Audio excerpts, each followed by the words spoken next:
실질적으로 사무실을 운영을 하려다 보면 여러 가지 종류의 기장을 다 하시는 게 좋기는 해요. 많이 하는 게 단가는 떨어지긴 하지만 수익 구조는 좋거든요. 왜냐면 특정 분야에만 하다 보면 나중에 그 특정 분야가 안 되는 경우들이 있어요.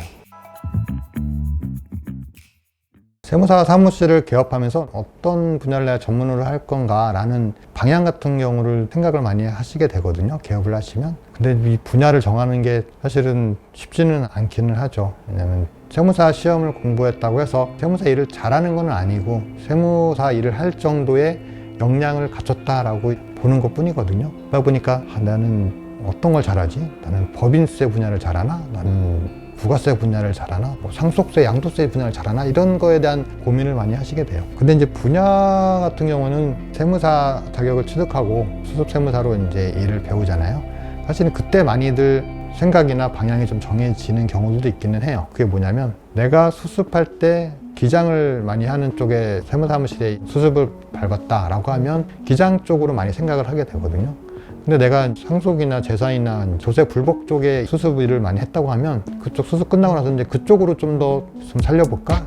특화시켜볼까? 라는 이제 생각을 하시게 될 거예요. 영업도 이제 마찬가지로 내가 어느 사무실에서 배운 거에 따라서 영업 방식도 좀 틀려지긴 하거든요. 기본적으로 분야를 정할 때는 직장을 다녔던 분들은 직장의 종류가 중요하죠. 재산세, 뭐 상속세 이런 법적인 분야는 좀 예외를 하고 기장 쪽으로 국한시켜서 말씀을 드리면 내가 회사를 다녔었던 분들은 회사 다녔을 때 쪽에 이제 일들을 많이 하시는 것도 좀 도움이 많이 되시긴 해요. 그러니까 내가 건설업 쪽에 일을 하셨다 그러면 건설업 분야 쪽을 좀 더 특화시킬 수가 있거든요. 왜냐하면 그쪽에서 일어나는 여러 가지 일들을 알고 있고 또 고객 사장님들하고 얘기할 때 또 잘 통하는 부분도 있긴 해서 그런 부분들을 좀 살리셔서 영업을 하시고 그러다가 이제 모이면 분야를 좀 더 확대시키거나 이렇게 하시는 방법이 있고요. 그렇지 않다고 하면 실질적으로 내가 기장 쪽에서 어떤 업종에 특화되는 거는 사실은 지리적 위치에 따라 달라지긴 해요. 내가 어느 지역에서 개업을 하느냐에 따라서 가령 공장이 많은 경기 남부 쪽 안양이나 안산이나 뭐 시흥 쪽에서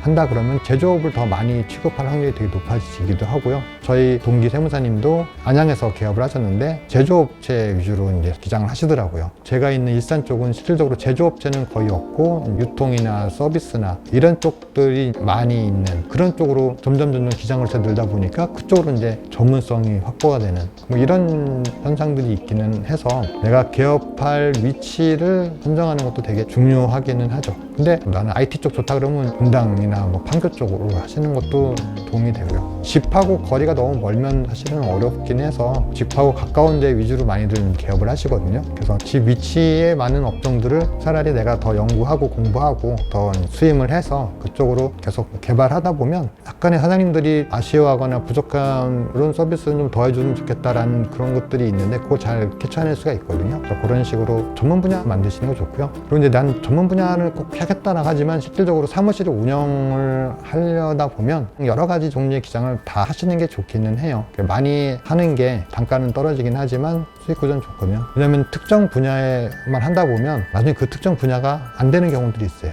예전에 핸드폰 판매하시는 그 가게들 많이 하셨던 분들 막 생길 때는 많이 이제 기장이 늘긴 하지만 그 분야는 또 되게 어려웠던 분야이긴 하거든요. 통신 판매 보조금도 있고 해서 판매하는 업체 수 자체가 줄어드는 상황이 생기면 타격을 받을 수도 있고요. 어떤 특정 프랜차이즈를 맡아서 했는데 그 프랜차이즈 신규 매장을 뭐 100개, 200개 냈는데 1, 2년 사이에 갑자기 사업이 잘 안 돼서 이렇게 폐업을 하는 경우도 생기면 업체 수가 확 줄어드는 상황도 생기기 때문에 특정 분야 외에 다양한 업종들을 좀 섞어서 이렇게 기장 영업하시고 기장을 이제 만들어 가시는 게 사무실을 안정적으로 운영하는 데 도움이 되고요. 그런 것 중에 나는 어떤 분야 좀 더 잘하는 분야, 뭐 병원을 더 잘하겠다, 나는 한의원을 더 잘하겠다, 아니면은 뭐 건설업, 학원 이런 걸 더 잘하겠다라고 하신다고 하면 그 분야를 좀 더 이제 연구하거나 그쪽으로 더 영업을 집중하시면 그 분야에서 이제 전문가가 되시는 거죠. 그리고 뭐 강의 같은 경우는 사실은 저도 강의를 잘 하지는 못해서 강의 잘 하시는 분들은 사실 강의 쪽으로 많이 하시는 것도 좋긴 해요. 예전처럼 일반적인 학원에서 강사료는 이제 낮아지긴 했는데 계속 개발하셨던 분들은 시간당 강의료가 많이 받으시는 분들도 많이 있으시거든요. 강의를 이렇게 많이 하셨던 분들은 이제 그쪽으로 하시는 게 성공하거나 또 많은 수익을 창출할 수 있는 기반이 되시니까 그런 쪽으로 특화시키는 것도 좋죠.